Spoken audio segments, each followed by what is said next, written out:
Welcome back to Unrendered. I am Tony Registered, and I'm chatting with the Major, Honorable Sinclair Leacock. Sinclair, brother, let me just push it out here. I said the emperor has no clothes. Are we pretending that in all that you have said, that the NDP is doing the right thing, and you are in fact moving towards forming government in the next election? Or is there a need, as Sir James is suggesting with his soul search, for you to seriously reach? Do you accept there's a need for the NDP to just stop, full stop, and say, let's do a serious restructuring? I'm not talking reform. Reform suggests to me that you're going to do the same old thing in different ways. Okay? I am talking revolution. I am talking about doing different things, period. Do you accept that? Tony, you know me not to be a person of complacency. And I don't think inside of the administrative machinery, the New Democrat, I'm the most popular in the lead. And why is it? Because I take no nonsense. I take no prisoners. And when people are fooling wrong, I speak in a loud and clear voice. And it offends people. Some people call that arrogant. But politics is too serious a business for us to be gesturing like that. And it's not about us, 10, 15 members in the parliament. It's about the 30,000 plus people who you want to represent out there. And we have too many people who are hurting for the simple reason that for years they have supported the Democrats. So there is a responsibility on our part with all which is in our powers. So to go back to the original question that you asked me, what do we restructure it? I am saying what we need to do is to be more robust about some of the things that we're doing, to be more aggressive about the things that we're doing. But you should not get the impression that we are lying down and that you can roll over us. We just had a retreat last week in Sunday. I think some 52 members were there at the retreat. Very important discussions took place, and it's going to be followed up in this month here as we chart the way forward. Clearly, you would see and hear how the NDP is going to go forward from here. Now, whether that constitutes a revolutionary approach, as you are in fact pointing, the jury is still out. But I certainly hope that we're not going to simply go through this thing and say that, well, we did a SWOT analysis and what you spent the week and the opportunities are basic analytical approaches. Yes. But we'll go back with a much... As I said, reform. Reform as we could say, to use very angle, we could triangulate over all of the critical variables which would impact in the Democratic Party coming to government. Because I'm in no doubt, that we'll come to government. I have no doubt that we cannot exert enough pressure on this administration that is failing the nation, that we could prepare ourselves to form government. But I never, ever feel comfortable with us wanting to come to governance on what I call a default vote. That is because the ULP didn't deliver here, didn't deliver there, and they brought a little bit of mascara that we should then say that put us into government. I'm saying that we should go into government because in opposition, we have been preparing ourselves for the governance responsibility. And we're doing all those things that would make it attractive. And that calls for additional thinking. I don't want to say new thing, additional thinking. Let me ask a question that I want. I hope you don't think I'm leading you across a minefield. Now, but I've been a soldier and I know how to deal with mine. You know how to tread carefully. Tread carefully. This question is about the idea, same thing about this revolutionary reform. Is it the thinking of thinkers that if this whole reform process is taken on in a revolution, that the current leader, will be in fact surviving to take the NDP into the next? And should that be so if he survives? Let me answer you straight. Look into the camera. Mr. Eustace at the moment is providing effective leadership for the New Democrats. But going into the next election, you will also, or whoever wants to take the party into the next election, you will also have to go into that fifth year. You can't cruise into an election. that means you have to take chances. You have to be prepared to roll up your sleeves. You have to be prepared to be more embroiled in the body politics of the country. It can't just simply be a debate and a conversation on economic and financial issues. You know, I go into some villages, and this is why I am very careful about the fracture that people want to promote between Sir James and the New Democratic Party. And some tiny village, and they say, boy, you know, I remember on Sundays when Sir James came and he walked from here to there, all up in the mountains, and he stood up with the farmers, and he helped these people dealing with the cattle, and he introduced this thing, and he went down to that gutter. No, you can't win an election by remaining in Kingston. So I'm glad within recent time, for example, we're all over the place in the country and other places. But it requires sometimes, not just for Mr. Yusuf, but for all of us, yes, jumping in and going into the country, getting off of the main road and getting off in the into the farm communities, the influential people, the shop, and promoting and advancing ourselves and making sure also that we have candidates who are prepared to do that kind of work. And that's not easy, by the way. You know. That's not easy, by the way, because we are also on the road to the poor home in all that we are doing, because all of this has to be fueled. But I'm saying that it can be done, and it must be done. And, you know, it will be a tragedy if it doesn't happen. Because the ULP, when you look at the ULP now, after Val Gonzalez, I mean, they just have no leadership talent. They have zero leadership talent in the existing cabinet of the ULP. Yeah. And I'm not being disrespectful of the members who are there, but there's zero leadership talent, especially if this country is in a serious crisis. And in fact, we are in a crisis. But you look across the New Democratic Party platform, there's Dr. Lewis, there's Daniel Cumming, there's myself, there's Dr. Friday. You have people, even though they're some years apart, Anisha Batiste, who is there on the horizon and preparing themselves. And we also believe, I believe, we have something that is not as present in the other side. We have been able to maintain the best of the past, the John Horns, the Jerry Scott, the Monty Robertses, and so forth, who are still there to provide advice. In fact, this is probably a role for them. They are perhaps the ones who need to go and get hold of Sir James Mitchell and say, look now, we just heard a recent conversation. We understand that where you're coming from, but we think you can do those things differently.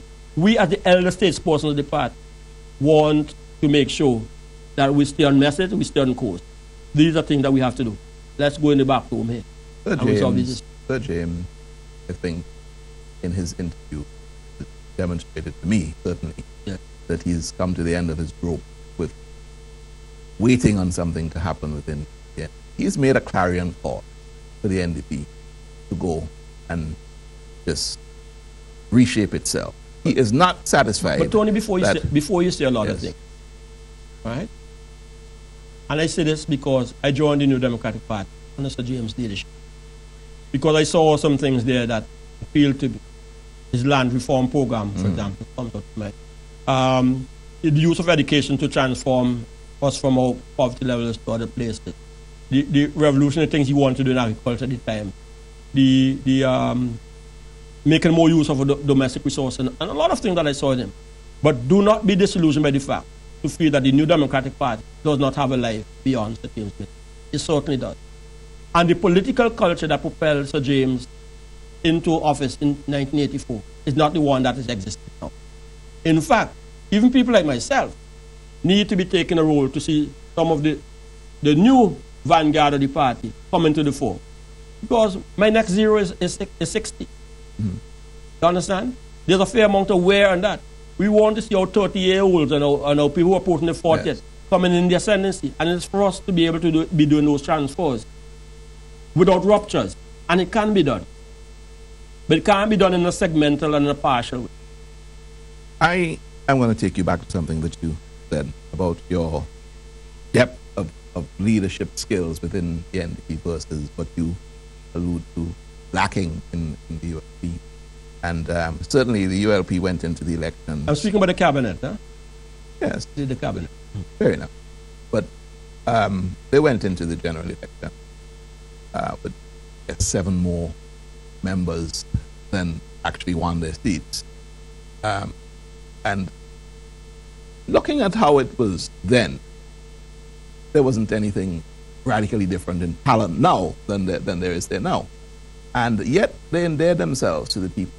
That contrast into this depth of leadership that the NDP had, and clearly you were seeing it, so I suppose you're expecting the people to see it. There is something that you say that seems to be fundamentally wrong with the NDP being able to cross or hit that tape. What is stopping the NDP from hitting the tape? Are we suggesting here that it may just be the leader? In any organization, leadership is pivotal. But let me draw this to your attention and look at this function. In 2005, the campaign team was keep the leader there. Everybody who came in 2005 came in, or the vast majority of them came in on the coattails to keep the leader. So even in constituencies, his picture was more prominent than the candidate. And that's fair enough. It's fair enough because that's what the strength. It worked. It didn't work in 2010. What worked? He didn't use to keep the leader campaign, but he attempted to have a very strong presence as far as so he's more embracing, you think? Well, let me finish my thoughts. Yes. Immediately after the election, as he begins to perceive that the wear and tear is setting in, no longer keep the leader there, I am Labour. Right. Because the party's future is no longer going to be hinged on Ralph Gonsalves. He's going to go back to the core strength of the party.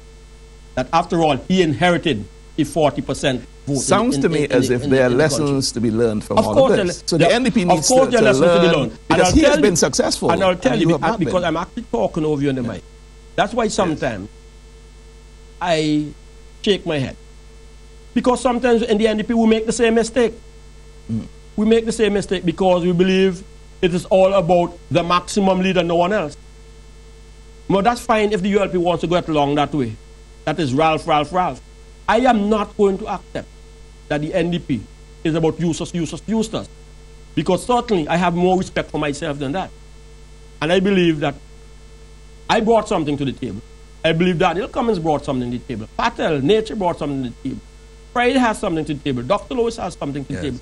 And I have come to politics where, in my first attempt at the polls, I got 49% of the support. The party base was 40%. I was 9% of the party average.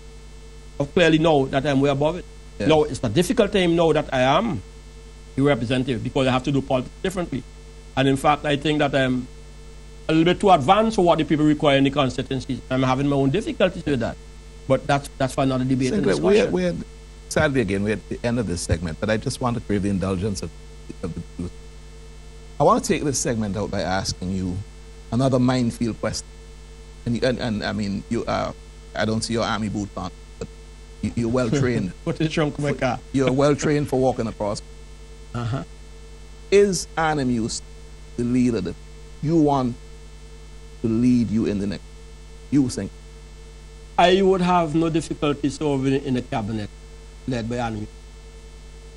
As a matter of fact, I'll tell you frank, I believe Arnhem Youssef is definitely necessary. He's a must in any cabinet. And you know why I say that? We talk politics. I will not back down from going into an election campaign on an But having said that, I am convinced, and this is why I can continue to serve and serve well in the New Democratic, that Mr. Youssef has the best interest of the New Democratic Party. And if at any time that he was of the view that his presence would be a hindrance to an election success of the New Democratic Party, I don't think Mr. Youssef would hesitate from stepping down. I think he's a big enough man to that, and he has his own exit strategy in mind. And I hold that same view for myself in a constituency level. If I feel that I'm not the one who could bring it home and somebody else will do that, I'll step out. But I would say, I would like to see Mr. Youssef to be more aggressive in some court. I'd like to see him more involved in some of the body politics issues in the country. And what I say to you here and I'm prepared to stand on camera. I said that to Mr. Yusuf's face in the party forum. Understand? I think that's fair enough. Let's just take this segment out on that note. But when we come back, I want to bring Sinclair more to the focus. I want to know what your role is, a possible restructuring exercise, and also what is your vision for yourself within the party. You're looking at Unrendered, and my guest is the Honorable Sinclair Leacock. When we come back, we'll be into our final section. Welcome back to Unrendered. I'm Tony Regisford, and I'm chatting with Sinclair Leacock, Honorable Sinclair Leacock, NDP Constituency Representative, Central. Sinclair, we're into our final segment, and I want to spend some time in this segment talking about and your own vision for yourself, etc. Now, let me just say this. And this is the last I think I'm going to mention of the Sir James. And Sir James was more or less alluding to the fact we, NDP, got to look at political strategy rather than these legal maneuvers to be at the forefront of the fight to gain government. You know, you can't use smoke and mirrors and expect the people to be tricked, as it were, or to be convinced, more appropriate. If you're given the chance as leader, and I think you want to be leader,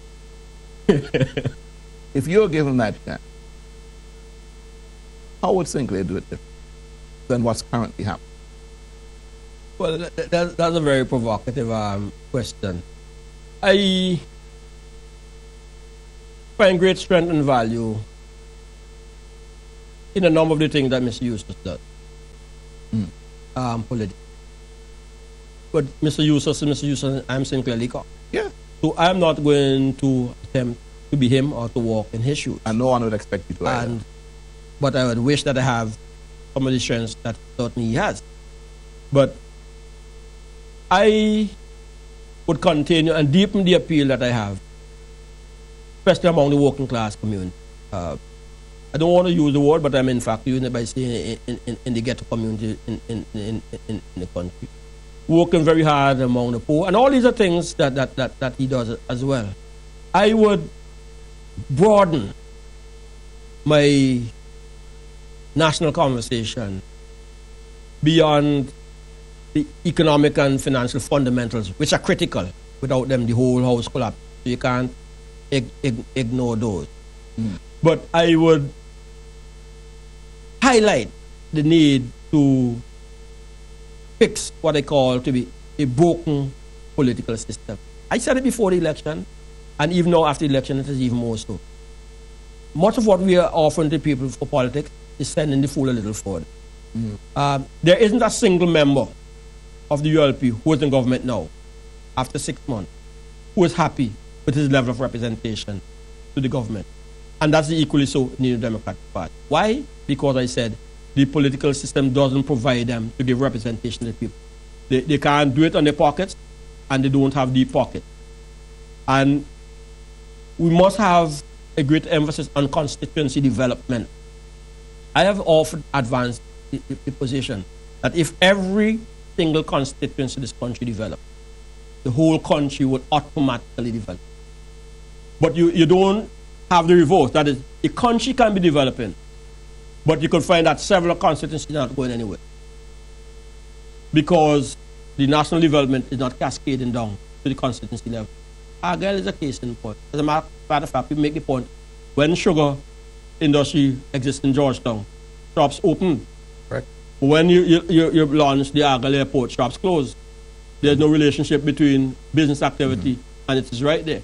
And you can go across this country where we have spent $300 or $400 million and you can't see the effect of that Argyle investment. Granted that much of it is in-kind contribution. Right. So I would have a strong constituency You're not development. suggesting that the Argyle is an unnecessary project? No, I support the Argyle Airport. Okay, good. I am a supporter of the Argyle Airport. Yeah, but you're just making a comparison My between difference the type of to the projects. Argyle Airport is that we need to get more grant funds into the Argyle Airport and foreign direct investments into it to save take the tax pressure off the backs of Incentives. We simply can't afford it because a lot of what is happening now with the poor roads, the low-level hospital service, and a lot of the deterioration in service in the country on a whole is a consequence of that acting as a vacuum and taking away all of the resources the country should be going otherwise. Mr. Eustace, by nature, doesn't open himself easily to people. But if you get to know him, he is as warm as anyone. Is that the thing that people refer to as charisma? People refer to it as charisma. And there is a role for charisma in politics. Yeah. People could talk till they're blue. There is a role for it. And you have to be more demonstrative in reaching out to a lot of the people. Are you suggesting that Mr. Eustace is not charismatic enough?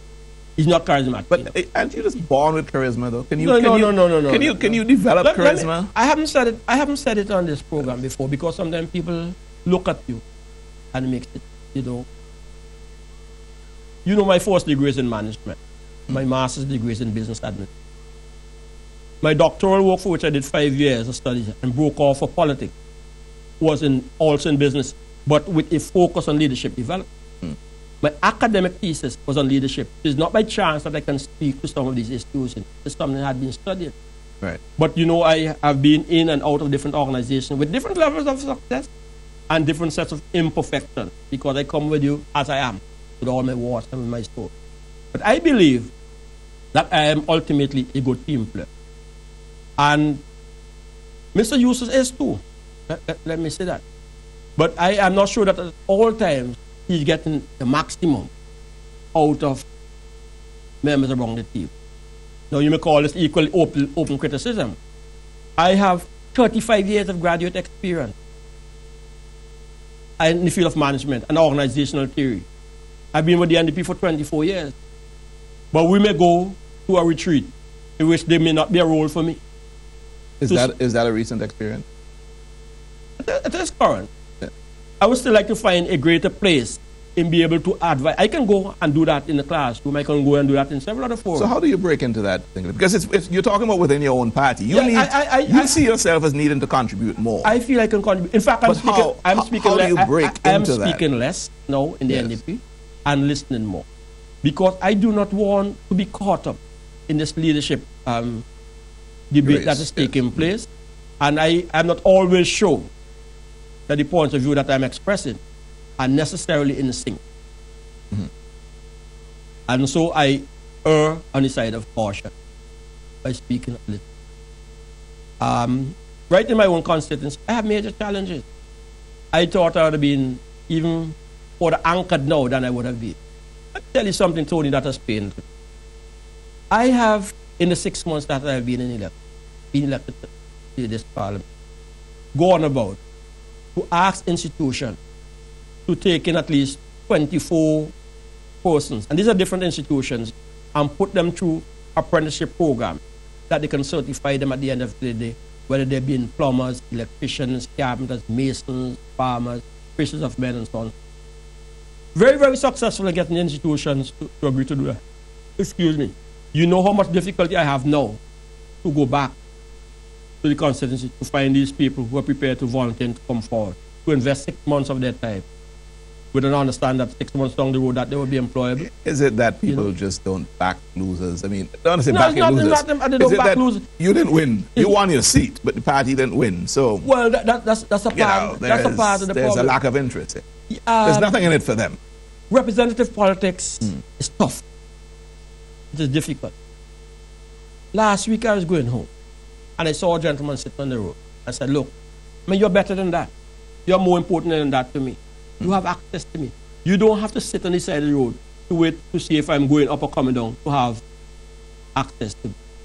You can call me on the telephone. You can go to the office and make an appointment. I don't want us to do business. But you're trying to retrain individuals." I got up one morning in this week, and as I go to my window to wash some ways at home, there's somebody waiting there to get a soft food. I said, I don't want politics to reach. That's not how we have to do business.